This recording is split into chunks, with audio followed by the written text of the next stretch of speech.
Toledo and Danny Brown was convicted of the brutal rape and murder of Bobby Russell inside her Birmingham Terrace apartment back in 1982. But 19 years later, DNA told a much different story.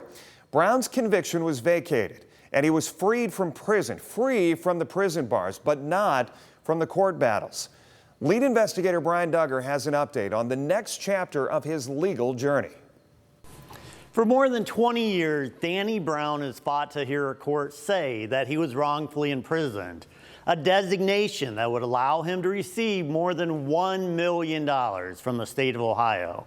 And for more than 20 years, Lucas County prosecutor Julia Bates has blocked his attempts.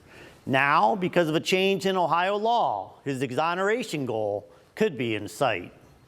Carl Willis, Wayne Brady, Eric Mish, Willie Knight, and Stoney Thompson.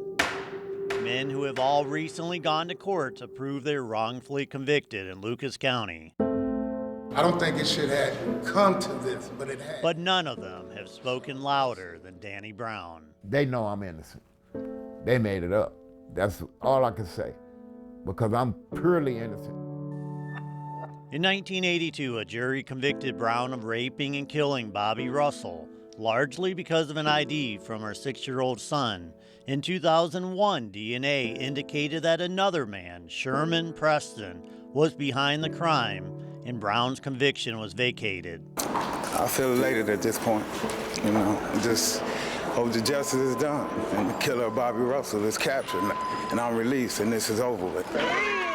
When Brown was freed, he became the standard bearer for those in the county with claims of innocence. Danny Brown opened up the eyes and the doors for a lot of us, but at the same time, he came home with so much trauma, so much baggage from all those years of being wrongly convicted. Since being elected in 1996, Julia Bates has not exonerated a single defendant and continues to say Brown is a suspect. If you're released because you're convicted. According to his attorney, her resistance was a hurdle for Brown until 2019. The General Assembly did something that, frankly, they should have done a long time ago, and they made some changes to the wrongful conviction compensation law. One of the major changes was they took away the ability of a prosecutor to prevent compensation by just saying it's an open case, or by just saying this person's still a suspect. Under the old law, that used to stop a claim. That's why they're fighting so hard. So in June, Brown will have a civil trial trying to win a wrongful imprisonment designation. If he does win, the Ohio Court of Claims will decide on compensation. We are very confident in Danny's case, and we see what it seems everybody else besides the state or the prosecutor has seen. But Brown has been burned before. The police immediately targeted him in the days after the killing because Russell's son said he was in the home and he was friends with Russell. Then he made a decision he still regrets. I told my friend, hey, they think I killed this girl. You come on, take me down to the police station. And So you went down to the police station voluntarily? That's what I did. I went straight to the police, had my friend. And I said, man, because I wasn't going to wait another minute. And he says he made a second mistake, talking to the police and guessing when he was asked about his exact whereabouts on the night of the murder. That's the wrong thing to do with the police, because they can turn anything around. So I did that, but I was in the company of about 50 or 60 people within the entire framework when the murder was happening. So it was no way possible I could have did the murder. He was so convinced of his innocence that he shut down talk of a plea deal from his lawyer. Don't even write me. Don't even say that to me. Don't even speak those words to me, a plea deal, because it ain't happening. I always held on to the fact that, hey, I didn't do this. There ain't no way they can do this, but I was mistaken. I kind of went into shock after the verdict. I kind of had a mini breakdown. Even after his release, the anger ate him up. His blood pressure skyrocketed. I almost died 3 times, 3 strokes I had.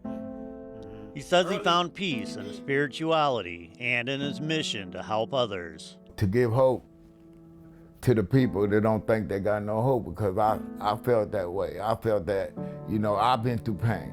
So I can tell people, you know, it ain't what you think, it's just what you believe. Danny has been such an advocate for a great part of his life since his release, and seeing how passionate he is about that cause and seeing what he has tried to do to bring attention to a problematic system just makes us really thrilled to represent him.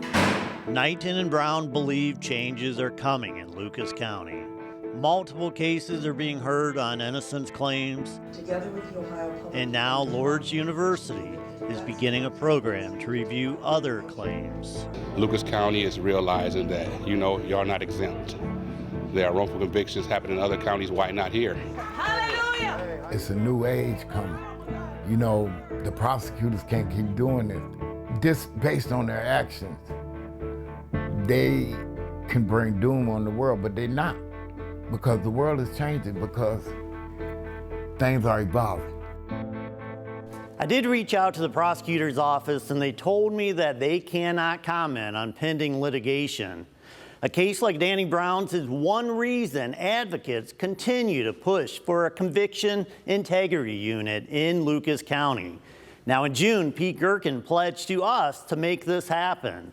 So far, I've heard nothing else from the county commissioner, but I continue to keep you updated on Brown's case and also the push for a conviction integrity unit in our area. Reporting in studio, this is Brian Duggar for WTUL 11.